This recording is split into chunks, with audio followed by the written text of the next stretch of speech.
What Kolbe is taking a look at is how you get stuff done or how you problem solve. If it's a random Tuesday afternoon and your biggest client calls and says, hey, we have this problem, now you're jumping in, you're trying to fix it for them. That's when your instinctive strengths, that's when your Kolbe strengths are going to start to kick in. Kolbe is something we've implemented at Wayfinder Tax Relief.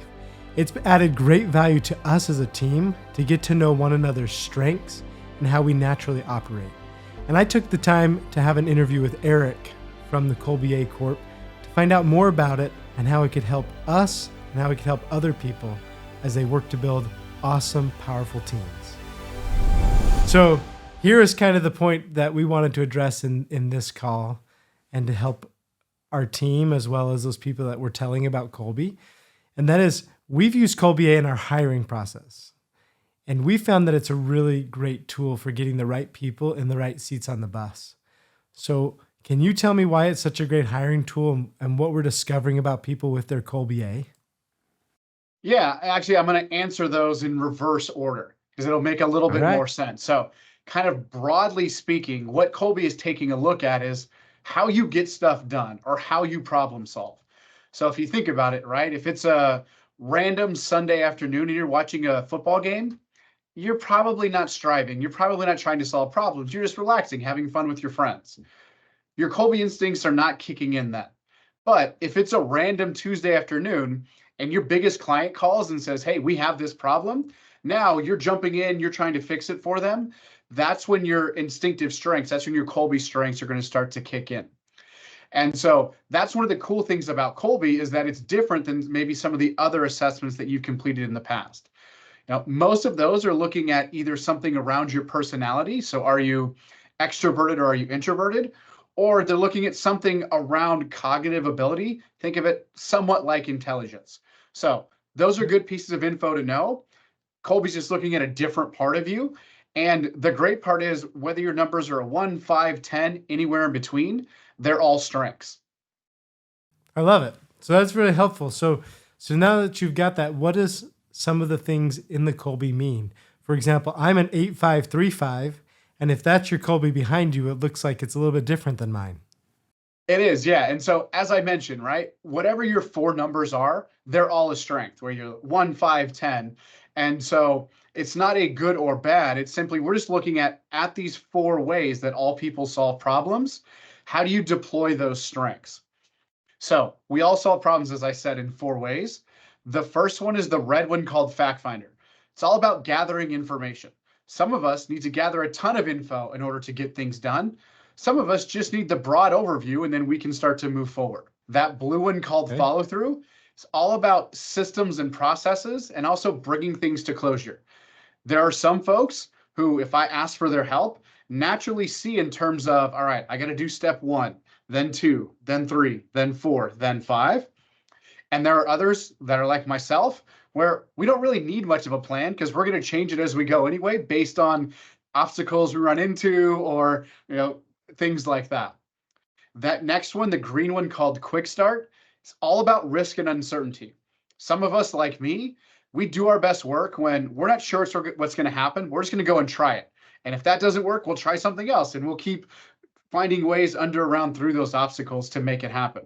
Then we have folks on the other end, kind of like you, William, where we should be thankful for folks like you because people like you keep people like me out of trouble. When I have my 75th brilliant idea of the day, you naturally see some of the downsides, some of the things that I'm going to break with my new idea or things that could go wrong. And the truth is you need both of those, right? Sometimes you have to push a little bit because that's what creates innovation or takes us to the next level. But if we put, all of our chips on the table, every single hand, eventually we're going to lose, right? We're going to go bust. Yeah. And so folks like you help to minimize some of those risks. And then that last one, the yellow one called Implementer, is all about dealing with the physical world around us, space intangibles. There are some folks where they need to get their hands on it, touch it, taste it, smell it for it to be real. And they insist on creating really high quality solutions. So if you have to go get surgery, make sure your surgeon has a 7 through 10 in Implementer because they're going to create really high quality solutions, right? If they're rebuilding your knee or something like that. On the other end, there are folks who work in the intangible world. they don't need to hold it in their hands for it to be real. You describe something to them over the phone or on a call, they can get the same picture in their mind that you get, or they can, feel the vibe or the sense in the room. Both of those are real things. Just one you can actually hold in your hands. One is something a little bit more intangible. Okay. So, an example on my team, our director of authenticity is an 8 in Quick Start, and I am a 3. And that does come up. It brings some conflict sometimes because she's always saying, hey, what can we do to make this better? Which I appreciate, but sometimes it pushes me enough that I'm like, okay, we need to put the brakes on it a little bit. What we have is working. Let's make sure that we've got all the processes down first before we go and tweak it again. Is that a fair example? Yeah, for sure. And you know what? Honestly, in an organization, you actually need a healthy balance of both, right? As I mentioned, if we're always just going for it, that's a problem. But if we never push and we never try anything new, that's a problem as well. So if you respect each other's differences and you value the different strengths everyone has, then, with her 8 and your 3, you guys can actually become Batman and Robin. You become the dynamic duo because what you need help with, she's great at, and vice versa. I love it. Working with Lisa, what we learned is there were some questions that we could ask and some ways to handle differences that actually made us more effective and more efficient. Because I'm an 8 on FactFinder and she's a 3. And so I can overload with data very easily. I can start asking her too many questions that causes her to shut down and be upset. And on the same time, she can start throwing too many ideas without any backup data that gets me to shut down. And so we've learned to say, what are the 3 things you need to know right now that I can share with you? And vice versa. Give me some ideas, but let me know when you're done brainstorming and when you actually want me to evaluate your ideas, because a long brainstorming session can be exhausting for me, but it's very thrilling to them. So that's an example of how we work.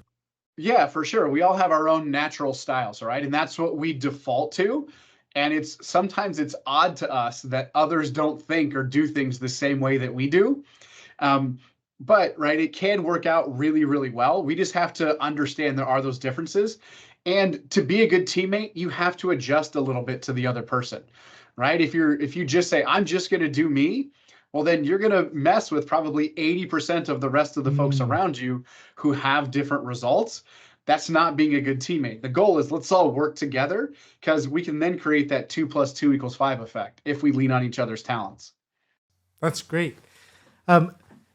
On the opposite end, we have some people on our team. It's rare, but we have 2 people that they have the exact same Kolbe, and another one who has a very similar Kolbe. So we have 3 that are very close to each other, but yet each one of them is very different in how they are doing their work. So can I get a little more information on when somebody has an 8 fact finder and an 8 process, so 8 follow through, which one do they start with? Or is that a personal preference?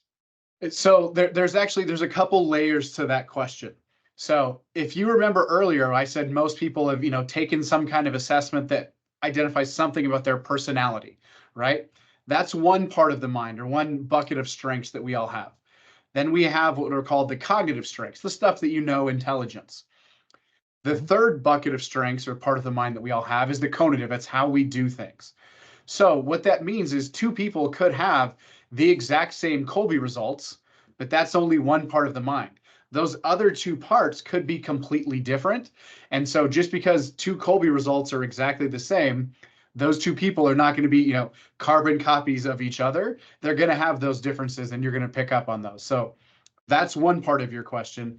The other part that you had was, let's say somebody's an 8 in this and an 8 in something else. There actually is an order to which they fire off.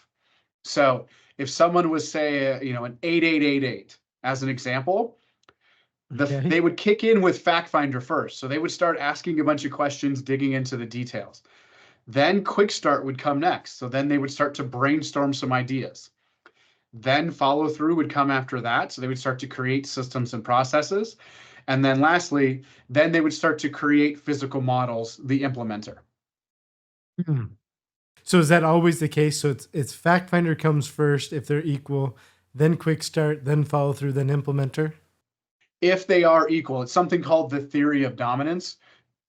For the most part, we only see folks that have, let's say, 2 numbers that are the Yeah. same. So in your example, you said 8 in fact finder, 8 in follow through. Yep. They're going to ask questions first, then they'll start building their process. You know what? I can see that. I have 3 of them like that, and they all ask questions first. So, okay, that makes more sense. Now, also on our team, we had 2 people that when they took the assessment initially came back undecided. They've since come back with scores, but can you help us understand how that comes about? Yeah. So what happens is when you get the result back, you have a little star or an asterisk underneath one of those bars. And essentially, what it means is at the point when you took it, you were under some sort of stress. And so you Mm. felt as though, hey, sometimes I need to be like this, and sometimes I need to be like this. That's really challenging to have that live inside of one person. The good news is it actually happens to all of us. So at some point in all of our lives, we've been in transition. So think of, we work with a lot of younger folks. We see a lot of transition when kids are going from high school to college or getting out of college, getting into the work world, because they're trying to figure out what am I going to be when I grow up. And for adults, we see it, in situations where I lost my job, I just got married, I just got divorced, I just had a baby. Major stressful life situations that happen where you're kind of pulled in both directions. Again, Yeah. it's okay if you get that. It happens to all of us at some point in our life. It just happens that you took the Kolbe assessment when you were in that stressful point. Okay. And so afterwards, when they took it several months later, when they felt like they had resolved some of those things, they did get scores. A lot of their original scores were pretty similar. Some of them adjusted a little bit, but at least they got a complete score. Does this score change throughout your life? I mean, if I took it now and I took it in 10 years, would my MO score change? Yeah, so we do what are called test, retest, reliability studies. And so we have somebody take it, and at a point in the future, we have them take it again. We've done those at 2, 5, 10, and 20-year intervals. Okay. Over 90% of the time, we see no significant statistical change in the results. In plain English, it really doesn't change much over time. Could you go Yeah. from an 8 to a 9 or a 8 to a 7? Sure. Practically speaking and statistically speaking, it's not much of a difference. No one would notice it. Okay. That's fair. In some of the research that I've done on the Colbier, there was some criticisms that people said they felt the Colbier was too limited and it put them in a box. How might you respond to that criticism? So it's somewhat intentional. So it's 36 questions, and you go through and you answer questions. We put you in specific scenarios. And it's called a forced choice designs or a forced choice question set. And what we're looking at is, are you answering questions in a consistent manner? And just because of the way that we designed the assessment, we give you a limited amount of options. What we found is that gives us the ability to get the most accurate results from a pretty short 36 question assessment.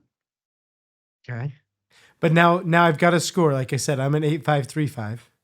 So now am I put into a box? I can only ever do things a certain way. Is that what that's telling me? Or is it just information that helps me operate in a healthier, happier way?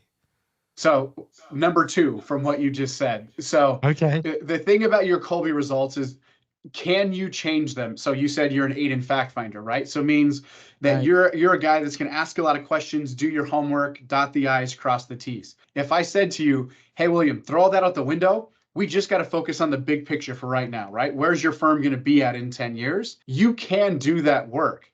It's just draining. It's stressful. At the end of the day, when you go home, you're going to be wiped out and you're not going to have enough energy to play with your kids or have a good conversation with your partner. You're just going to be just let's just chill and watch Netflix because you've used all of your energy. So really the most effective way for you to get things done is to follow your Colby results. But for short amounts of time, you can adjust your strengths and kind of do the strengths that other folks have. Just very draining for you. Okay, that makes sense. I've seen that in my own life then where there's times I've done what you've said where it's not my natural strength finding and it's doable, but it's exhausting. And I've seen on my team when we finally did the Colbiers, when I learned about this a year ago, we did it for everybody. I saw where some of them weren't in line with what their Colbier was saying, and it was a little bit hard for them to do their job. But when we moved their seat on the bus, they became more productive and they needed less input from me. Is that a fair assessment? Yeah, 100%. You're always your best self when you can just show up and be you. And that's true for you, me, everybody in your team, everybody in the world. Like I said, we can do things that are against our natural strengths, but think of it somewhat like writing with the opposite hand, right? If I had you print your first and last name with the opposite hand, you can do it. You know how to spell your name, but it's probably going to look like an 8-year-old wrote it. It's going to take you longer. You're going to, have to focus a little bit more. You're going to scrunch up your forehead. It just takes that much more energy, but you can get it done. Instead, just go with what naturally works for you. You'll be happier, healthier, more productive.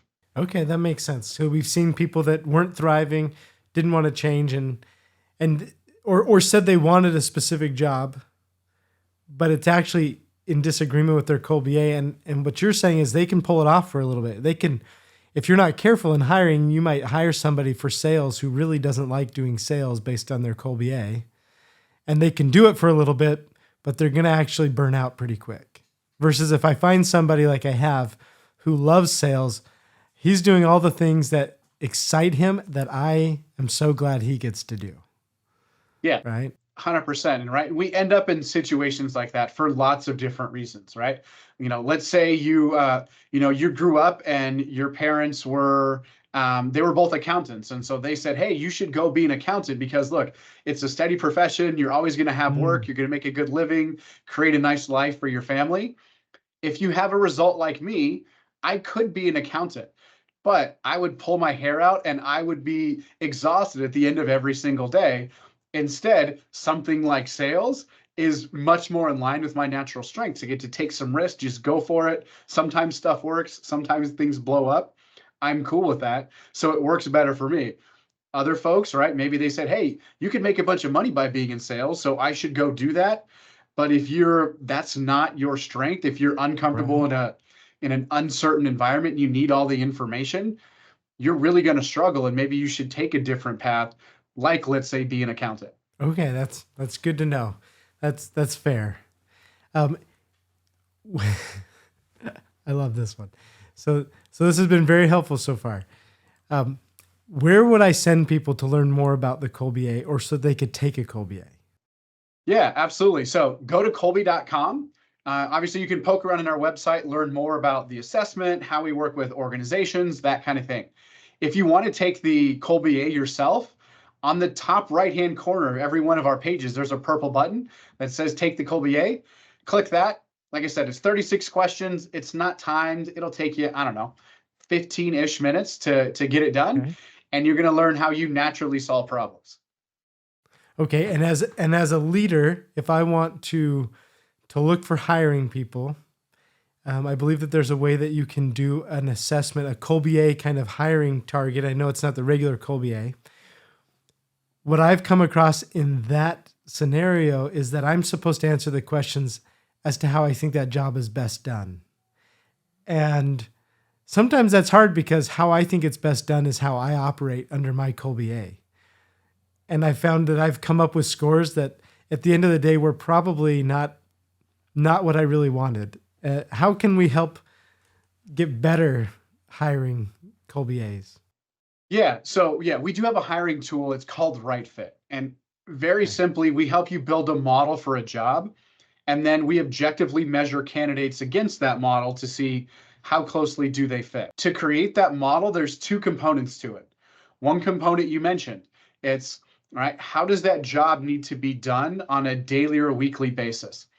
What we found is really helpful is whoever's a direct supervisor of that position, that's who should be filling that assessment out. So oftentimes we work with entrepreneurs, right? And they've done every role inside of their business because they started it and they were customer service and sales and operations and all of the different components, but they've since grown it and they have other people inside of the company doing that. And so they say, well, I've done customer service, so I want input on that customer service job. Really, it should be your customer service manager that's doing the assessment of how that job needs to be done. So that's the first component. Is you're going to take a different assessment to figure out how that role needs to be done on a daily, weekly basis. Well, the first rule is get myself out of it since I'm not doing it all. and have Correct. somebody else do it. That's number one. Okay. Yes, we want the direct supervisor of that role, of that whoever that person's boss is going to be. That's who's going to do the assessment on the job. The other thing we know is that it doesn't matter how smart, skilled, capable you are. If you and your boss constantly butt heads, it's not going to work. And so we have the boss, the leader, take the Kolbe as well, so we know how the leader naturally does things. It's a little bit more complex than this, but essentially we blend the leader and the leader's expectations together, and that's what builds you the model for the job. Then you have candidates take the Kolbe, and we say, hey, candidate number one, they're a really solid fit, or candidate number two, they're almost the opposite of what we want. We don't want to set that person up to fail, so let's not put them in that position. I've had that. I've had some candidates show up with a D score and others with an A or a B score, and they've been a much better fit. Case in point, my director of authenticity took it to be my executive assistant at one point, and they got a D. And I can tell you right now from experience, she does a great job doing what she does with designing things and marketing, but I would not like her as my assistant because she doesn't do enough fact finding and processes. So I'm glad that helped me. Yeah, all of us are amazing at something. None of us are amazing at everything. So we just got to figure out what is that person's amazing, and then find a role that we can plug them into where they can just show up and do that all day. Wonderful. Thank you so much. Do you have any last thoughts that you could share about Kolbe and why it's such a wonderful tool that we could use? Yeah, absolutely. So as we talked about during our time together today, right, we really want to help you understand your own instinctive strengths and use it in a way that's important to you. Sometimes that important way is, I want to communicate more effectively with my team, or, I need to work well with my boss. Sometimes it's, hey, I want to work well with my spouse, or I want to understand my 15-year-old. All of those are fantastic applications of the Kolbe and understanding your instinctive strengths. So if you'd like to learn more, you want to reach out to us, go to kolbe.com and we'll talk to you soon. Awesome. Thank you so much. I hope you enjoyed that video and learned more about the Kolbe. I know that I learned more about Kolbe. If you'd like to know more, go to kolbe.com. And in the meantime, feel free to subscribe to get more of our videos. Thank you.